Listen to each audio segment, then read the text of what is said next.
Hey, what's up, usual suspects? Welcome back to the show. And for all you new cats out there who are just now checking this channel out, welcome to the channel, man. Welcome to the fam. Look, I do all kinds of stuff, man. I do tech reviews on headphones, Bluetooth speakers, dash cams, and all kinds of other stuff. And then I throw in a little vlog in there too. So make sure you hit that like button. Go ahead and hit it right now. You're gonna like the video, I promise. And then make sure you hit that subscription button and the bell because I'm always opening up some hashtag new stuff. Hey, hashtag new stuff in the comments if you're ready to get this unboxing underway. Let's do it.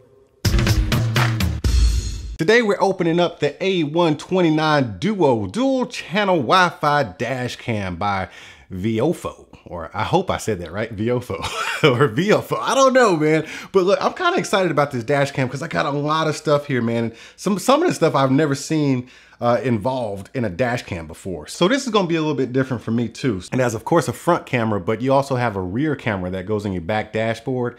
That way you can capture the cars coming behind you. And I also got a little surprise here for you. This is the A129 Duo IR. This is an in-car camera for all you Uber and Lyft drivers out there, man. So I got something for y'all too. Y'all stand by. We got an A pillar or B or C pillar tool to pry it apart so you can do your install. What is this? This is a USB, I forget which one it is. Oh, mini USB. Yeah, mini USB cable. So that's how it's powered, it looks like, or that's a connection. You know, let me move. Oh man, I got so much stuff here.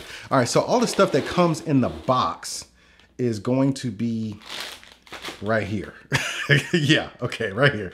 And then let me see, okay, I already talked about that. So this is a super long car length adapter. It was actually a separate cable and that goes into like one of those cigarette deals.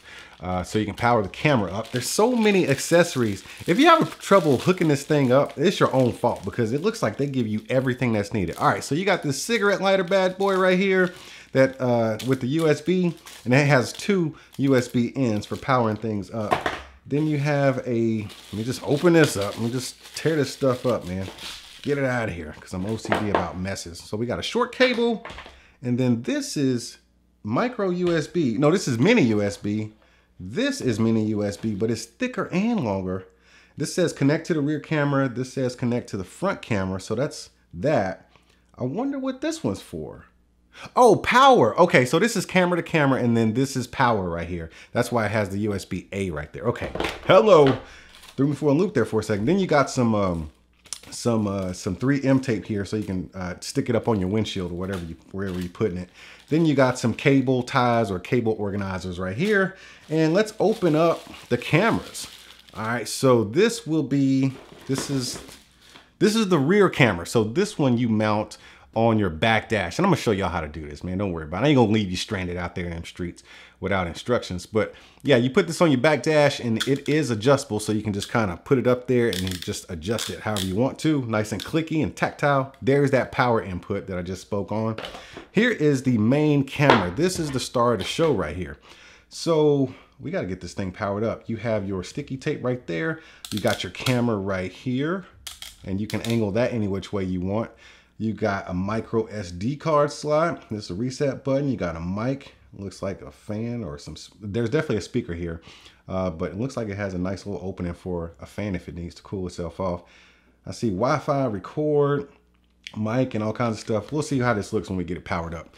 And then let's go into some of these accessories. Man, there's so much here. All right, so what is this?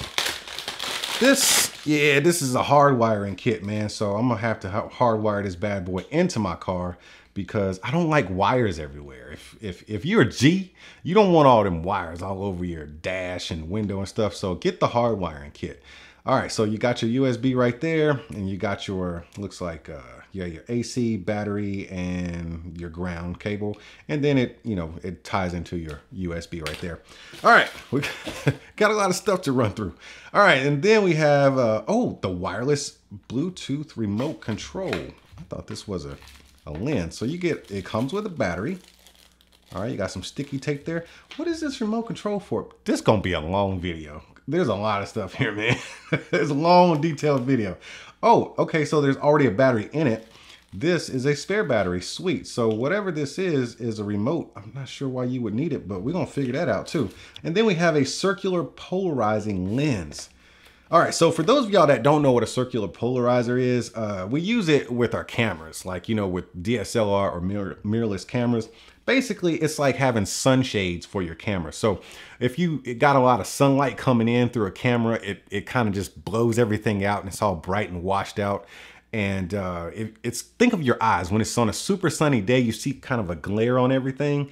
And it's just washed out. And then when you put on some shades, you can open up your eyes all the way and you can see clearly, and all the glare is gone. So this is basically, if you think of the camera, where'd it go? If you think of the camera as an eyeball, this is just glasses for your little eyeball. So it has these little tabs right here. It just kind of locks on, and then your eyeball camera has some shades right there. I wonder if this works for the back too. Oh, it does. I can see it. Yep, it works for the back camera too. So it goes on the back, boom, and you got some eyeballs, or you got some sunglasses, some ojos for your for your camera there. That's a nice handy thing to have. I've never seen a dash cam to come with something like this. So that's a nice accessory. All right, now moving on. This is the dash cam that shoots in the inside of the vehicle, and it does have the clip for the polarizer, so that can be used on there too. I'm not sure why you would need it inside, but I do see a speaker here, or a mic rather. It is rotatable, so that's nice. So it's constructed very similarly to the rear cam. So this is the rear cam that shoots on the outside of the car, like so you can see the cars behind you.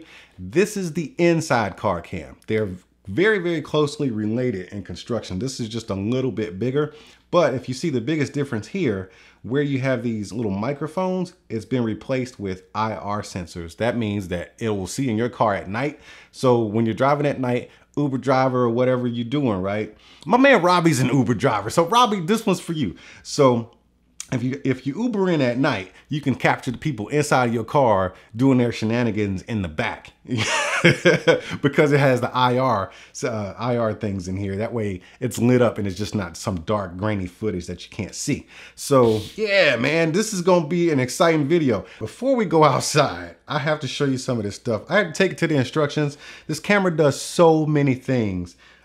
It wouldn't be right to show you in the car. I would never do it any justice. So let's just do it right here. So I got this plugged up to my Samsung power brick. This is where your power goes in, where it says USB right there. So you plug it in, then you're going to see the little red record light flash, and give it a moment, and then you just press the menu button and it should power on. All right, so now we got power going to it. You see where the logo flashes. So can you see that? Let me see. Yeah, you can see that. Let me put that right there. Okay, so now you got your image. You only have one image because you only got one camera hooked up. But before we go into anything else, you know what? Let's go ahead and plug in a camera. So you got the 129 Duo, right? You only get the choice between one or the other. You cannot hook 3 cameras up at the same time. It's only 2 at the same time. So this is the 129 Duo. This is the one where you can hook it up to, you can run it to the back of your car, and you will be able to see the cars behind you. This is the A129 IR, i.e. the IR sensors right there, so you can see inside of the car. So right now, let's talk about the Uber people, man. I want to do some justice for my Uber drivers out there. So we're gonna hook up this one. So what you do here is, let me see. So they give you this cable right here. So this actually tells you, it says front camera right here. So we hook up the front camera where it says rear. I know that's a little weird, but you just hook it up right there. And then you plug this in right here on the side, and it automatically, you don't have to do anything else. It automatically starts doing its thing. Let me bring it in just a little bit closer. Hold on. Get in here, man. Get in there. There you go. There you go. Get in there. All right, so we got 2 images. You got one looking at the table, and then you got one looking at my beard. All right, so let me back it out a little bit so I can show you some more stuff. All right, so now, since we got 2 cameras hooked up, and this one is the IR. Remember that, we're looking at IR because it has infrared. Let's go into the menu setting. Before you can go into the menu setting, you have to hit record to stop it from recording. And then we can go into the menu settings. Let's see if we can get this beeping to go away. Okay, there it is, it's off. So you got your resolution right there. Let's go ahead and select that. Once you're in the menu setting, the record and the mic button actually become the up and down button. So you can choose which one you want. If you had only one camera hooked up, if you were just using the main camera, it would give you more options. But when you have 2 cameras hooked up, you only get the 1080p to 1080p camera setting. So let's go down to the bit rate. Don't need to get into that, not interested. Live video source. You get to choose the front camera, rear camera, rear overlaid or front overlaid. So you get to choose which camera you want to be the bigger one or the smaller one. And let's go into loop recording. You know what? I like to have mine at 10 minutes personally. So let's change that. WDR, let's turn that on because you need that color, that saturated color. I don't mess with exposure. You got parking mode, motion detection, GPS, that's optional. Your speed units. I'm in America, so we're gonna do miles per hour. G sensor. Let's look at this G sensor. Middle sensitivity, off, low, high. Okay, let's leave it right at middle. Date stamp. Oh, Wi-Fi. Forgot about that. We'll go to that in just a second. Date stamp, GPS info, car model stamp, record audio. Wow, we got a lot of stuff. Boot delay, date and time, beep sound. Let's turn that off. I hate the freaking beeping. So go to the App Store and download the Viofo app on your phone. And then you can go ahead and connect it to your camera. Use the instructions to do that. I'm not going to walk you through that because I expect you to be able to read. But then you can say connect to your camera.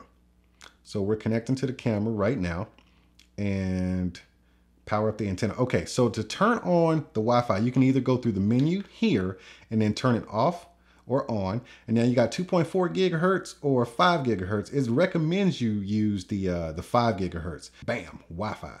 So the Wi-Fi is actually on right now. Let's go back out of the menu and that Wi-Fi should be kicked on. There it is. There's a little Wi-Fi logo. And now we can connect to the... Oh, my Wi-Fi is off. Okay. Yeah. So first you got to have your Wi-Fi on your phone. Okay. So there it is. It's connecting. It's auto connecting because I've previously connected, but it's a simple process. I didn't have any trouble with it. So you go back to the app, hit connect to your camera. And then now I'm going to put this camera down. Well, let me set it up. So you can see two views right here on my phone. Let me see if it'll do it in landscape. Yeah, we can have landscape. So you got your rear camera right there, and then you have your, well, this is your indoor camera right here. Your inside of the car camera. I mean, I need like a third hand. All right, so if you see this, it's only like I don't even know if it's it's barely a 1 second delay in the camera. So this is the inside of the car camera, and this right here is the main dash cam. And there's almost no delay in this. It's a strong connection.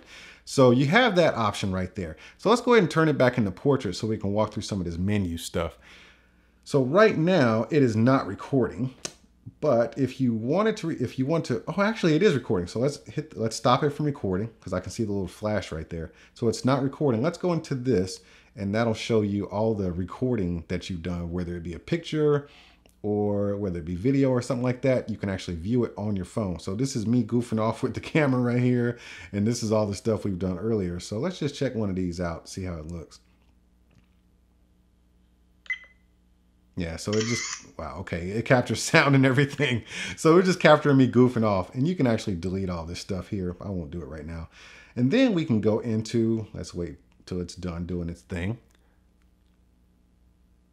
All right, so now we can go into video settings. So like I said, you got all the same settings we had earlier that were in the camera. Now you can actually toggle them on your phone.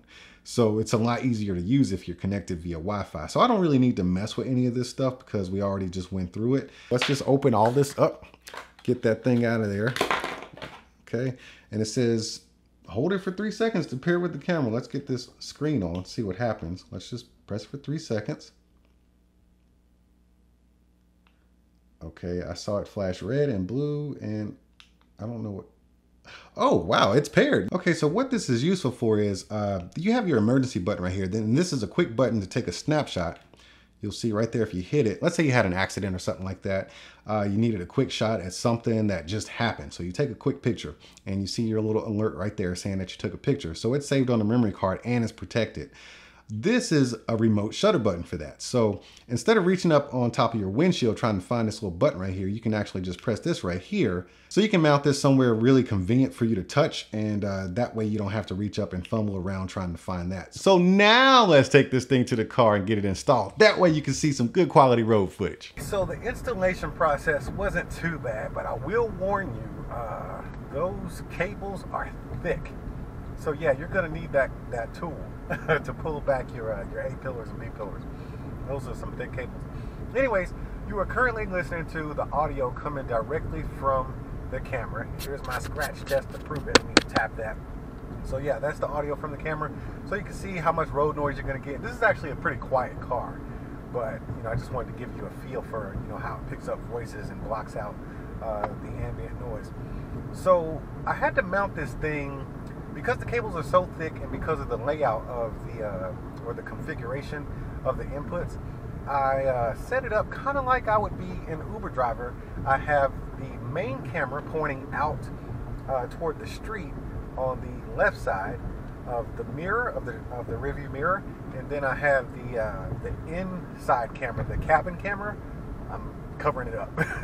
I got the cabin camera actually on the passenger side of the mirror, and then I have the rear view camera, which is not hooked up right now. I'll have to hook it up later because, like I said before, you can only hook up one at a time, and the kit only comes with one or the other, so you have to choose either the duo version or the IR version. But I do have the rear camera hooked up in the back, and we'll go ahead and get some footage from that in a few moments, maybe when it's dark. But right now you're looking at daytime footage. I do not have the circular polarizer on because it is a seriously overcasted day. Typically, a circular polarizer kind of darkens the footage, and I don't need that today because it kind of takes out the glare. That's why it kind of darkens the footage. Don't need that inside or outside today. But what I did notice is that you might need to update the firmware for the IR cam. My software was, I think, version 1.5, and it did not have any options for the IR camera, whether it be on auto or full black and white all the time or color. So if you're noticing right now, as far as the update, just go to the Viofo website and look up firmware updates. They give you very simple instructions, and it's easy to update the thing, and it only takes like, I don't know, 2 minutes. So go ahead and update it. If you ended up with the wrong software, go ahead and update it yourself. It's easy to do. But if you notice, I have on a black shirt. It's not purple, it's black. So a lot of the blacks or super dark colors are actually going to be kind of purplish in the daytime, and I do believe so at night. I guess we'll have to see about that later too. But at nighttime, when the LEDs come on, when the infrared LEDs actually turn on, everything goes to black and white, and it's a nice clean image. This thing does a really great job at night. But like I said, I'll throw in some night footage a little bit later on once the sun goes down so you can see that. Oh yeah, I forgot to show you guys the rear view camera. Well, there it is. That's the rear view camera. It is engaged. Now, once again, you do not get all three cameras. You get the main camera, and you have the choice between the IR version or the duo version, which has the rear camera. I guess you could use the rear camera inside if you wanted to, but then you don't have a rear camera. But this is how the footage looks from it. I think it looks pretty good from what I'm seeing on the dash cam here. All right, I'm back on these suburban streets after dark, man. Yeah, it gets real on these suburban streets after dark. Anyways, I wanted to come out tonight to show you what the footage looks like on the inside of the car at night. It should be black and white, and hopefully it's not upside down because I was messing around rotating the images earlier. Yes, you can rotate the image if you want to. So hopefully it's not upside down. But I think it's got a really good nighttime image on the inside of the car with the IR. This is the IR camera. This is the in-cabin camera. In just a moment, I'll go ahead and give you some footage from the duo camera. I've switched back over to the rear windshield camera, and we are also looking at of course, the main dash cam here. It doesn't have infrared back there, so I'm wondering how the image is going to be at night, if it's on a dark road or something like that. If someone's behind you, there may be some glare. You might have to put that circular polarizer on, and that could be a good use for that. But so far through this little screen up here, I think it's a 2-inch screen. So far through this screen, I'm seeing the front pretty good, and I'm also seeing the rear cam pretty good. I can see those headlights in the back. Just in case, I don't know, all kinds of stuff goes down at night, man, and you might need to get it on camera, man. You know, a police officer might be pulling you over for some BS, that you might need to catch that, how he pulled you over and stuff like that. And of course, you got the microphone going off right now. You can hear my voice nice and clear. I did hear that earlier as I was reviewing the daytime footage. So overall, I think this is a good camera for any kind of user, particularly though, if you're an Uber or a Lyft driver or any type of taxi driver, chauffeur, whatever you have going on as far as driving goes, this camera is actually going to help you out. Anyways, I ain't no expert in this kind of stuff, but I do like dash cams, and this one is good to go in my book. So if you had a good time checking out this dash cam with me, you go ahead and throw those emoji hands up in the comment section, and I'll see you at the next one. Alright, apparently you had a good time watching this video. Well, today is your lucky day, because I done already made a whole bunch of them for you to go back and binge watch. But if you just want to check out the new stuff, you make sure you smash on that subscribe button and tap that little bell. That way you'll know when it's time to come back and open up some new stuff.